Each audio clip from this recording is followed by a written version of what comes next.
दोस्तों, आप सभी लोगों के मन में भी सवाल चल रहा होगा, एसएससी जेडी कांस्टेबल का रिजल्ट कब तक जारी किया जाएगा, हमारी ज्वाइनिंग कब तक होगी, दिसंबर में होगी या फिर मार्च में की जाएगी। बीएसएफ के लेटर के अनुसार हमारा जो रिजल्ट है वो तो अब तक आ जाना चाहिए था, पर अभी तक क्यों नहीं आया। तो इन सारे सवालों के जवाब आपको आज की वीडियो में मिलने वाले हैं। तो चलिए बिना किसी देरी के आज की वीडियो को स्टार्ट करते हैं। सबसे पहले बात करते हैं आपके बीएसएफ को लेटर को लेकर। बीएसएफ के लेटर के अंदर बताया गया था कि आपका जो रिजल्ट है वो आपका अक्टूबर के लास्ट वीक के अंदर आपका जो है वो यहां पर जारी कर दिया जाएगा। बट अभी तक कोई भी इस तरह की खबर, इस तरह की कोई इंफॉर्मेशन हमारे पास नहीं है जिससे पता लग सके कि भाई रिजल्ट जो है वो आपका लास्ट वीक के अंदर ही भी आएगा, क्योंकि वो पब्लिकली नोटिस नहीं था, वो एक ऑफिशियल नोटिस था जो ऑफिस के पास भेजा था। ठीक है, चलिए एक बार उस लेटर के ऊपर भी मैं कुछ आपको बताऊंगा। उससे पहले एक बार हम देख लेते हैं एक बार डेज का। आज 22 तारीख को अगर मैं बात करता हूं तो सैटरडे संडे 2 दिन आपका ऑफ है। ठीक है, इसके दिन कोई काम नहीं होगा, इस दिन रिजल्ट नहीं आ सकता। 24-25 की आपकी आई थिंक हॉलीडे है, इस दिन भी आपका ऑफ रहेगा। ठीक है, 26, 27, 28 3 दिन में से आपका शायद 2 दिन या 3 दिन आपका वर्किंग रहेगा।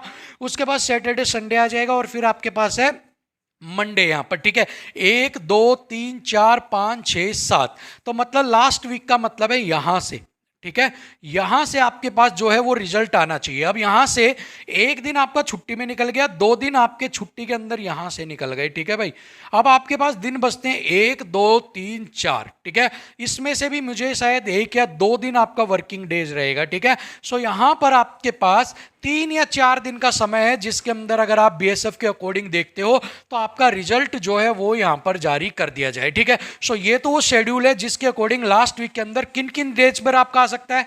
26 को आ सकता है, 27 को आ सकता है, 28 को या 31 को। ठीक है, इनके अलावा 3 और एक 4 दिन में आपका रिजल्ट जो है अगर वो जारी करेंगे तो इन 4 तारीख के ऊपर, 4 डेट्स के ऊपर आपका जो रिजल्ट है वो जारी कर सकते हैं। अब अगर बात करें लेटर के ऊपर, तो लेटर के अंदर एक चीज लिखी हुई थी कि अगर एसएससी आपके रिजल्ट को जारी कर देती है सो आपकी ज्वाइनिंग प्रोसेस जो है वो आपका दिसंबर में करवा दिया जाएगा। तो उस लेटर का मोटिव क्या है, एक बार हमें वो भी समझना बहुत जरूरी है। उस लेटर के अंदर क्या कहा गया था कि जैसा कि आप घर में मान लो दिवाली का फेस्टिवल है। ठीक है, और अगर आपको कोई घर में कहता है, मम्मी कहती है आपकी कि भाई अगर गेस्ट आते हैं, ठीक है, गेस्ट आते हैं तो हमें सफाई जो है वो टाइम से कर लेनी चाहिए। ठीक है ना, तो इसका मतलब क्या है, अगर आते हैं का मतलब कि अगर गेस्ट, हमें सफाई कर लेनी चाहिए अपनी। अगर गेस्ट आ जाते हैं तो उनको साफ सुथरा घर मिलेगा।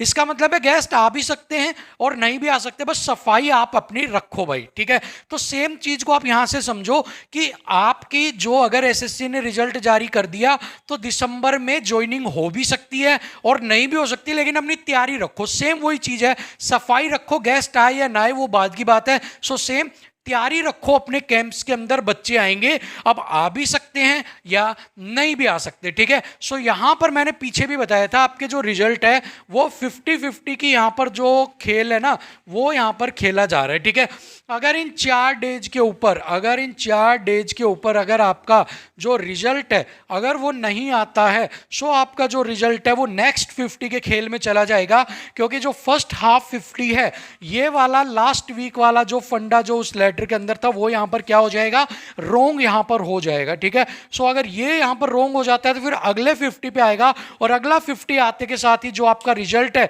वो तो वैसे भी आपकी डेट बताई हुई थी नवंबर एंड के अंदर। ठीक है, नवंबर एंड के अंदर आपका। ठीक है, सो नवंबर एंड के अंदर आपका जो रिजल्ट है वो जारी कर दिया जाएगा। अब देखिएगा आपकी 15 तारीख तक, 16 तारीख तक, तो आपके 15 तारीख तक आई थिंक आपके रीमेडिकल चले हैं। ठीक है, अब उसके बाद सारे डेटा को वहां पर भेजना, उस सारे डेटा को प्रोसेस करना, उस सारे डेटा को मैनेज करना, उसके बाद रिजल्ट को तैयार करना, इन सारी चीजों के अंदर क्या लगता है, थोड़ा सा तो टाइम लगता है। सो माना कि आजकल सिस्टम तेज है, बट कहीं भी ये नहीं लगता मुझे कि इतना भी तेज हो गया कि 15 डेज के अंदर आपका जो रिजल्ट है वो आउट कर दिया जाए। लेकिन फिर भी हम अगर कोई लेटर गया है तो उसकी सत्यता को मानते हुए, उसकी ये समझते हुए उसको कि ये ठीक होगा, तो हम 50% की 4 डेट्स पर वेट करते हैं। अगर यहाँ तक रिजल्ट आ जाता है तो बहुत अच्छी बात है, अदरवाइज नवंबर एंड में देखने को मिलेगा। अब अगर मेरा मानना आप, अगर आप जानना चाहो कि मेरे को क्या लगता है कि कौन सा ज़्यादा बढ़िया रहेगा, नवंबर या अक्टूबर, सो अगर मैं मेरी पर्सनल ओपिनियन बताऊं तो मुझे अक्टूबर ज़्यादा अच्छा लगता। अगर आपका 30 अक्टूबर से पहले रिजल्ट आ जाता है तो आपके लिए बहुत अच्छा रहेगा, क्योंकि इसके भी कुछ रीजंस हैं। क्योंकि अक्टूबर 30 तक अगर आपका 31 तक अगर आपका रिजल्ट आता है, सबसे पहले तो आप फोकस्ड हो जाओगे।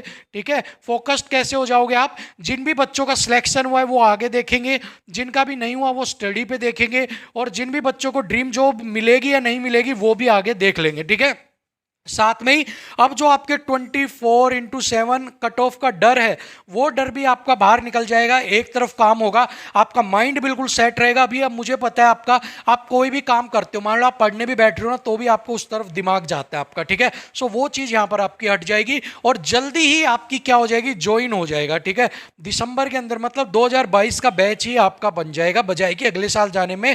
सो आपका जो बैच है वो 2022 वाला बैच ही माना जाएगा। ठीक है, अदरवाइज जो आगे आएंगे उनका 23 का जो प्रोसेस है वो भी आपका तेज हो जाएगा आपका, क्योंकि आपका सिलेक्शन होगा तो ही अगला प्रोसेस जो है वो भी स्टार्ट किया जाएगा। सो अगर सारी चीज़ों को देखें ना, तो मोस्ट बेनिफिशियल तो यही है आपका। और अगर वैसे माने कि अगर इसको नहीं आता है तो नवंबर एंड में तो आना ही आना है। अब नवंबर एंड में आएगा तो आपका प्रोसेस होते होते दिसंबर, और फिर वही जनवरी में जाके आपकी ज्वाइनिंग जो है 2023 में करवाई जाएगी। ठीक है, so that's all about the joining process, result date, and जो भी चीज़ें आप जानना चाहते हो, सारी चीज़ों को मैंने बहुत डीपली एक्सप्लेन कर दिया है। शायद कोई नहीं बताएगा, जो भी आएगा तो आपको ऊपर ऊपर से बता के चला जाता है। सो सारी चीज़ें मैंने यहाँ पर आपको समझा दी है। ठीक है, बीएसएफ के लेटर का मेन मकसद यही था कि आप अपनी तैयारियां रखो, अगर होता है तो भी ठीक है, नहीं होता है तो भी ठीक है। ठीक है, चलिए, सो फिलहाल के लिए वीडियो में इतना ही, मिलते हैं अगली वीडियो में, तब तक के लिए इजाज़त दीजिएगा। नमस्कार, जय हिंद।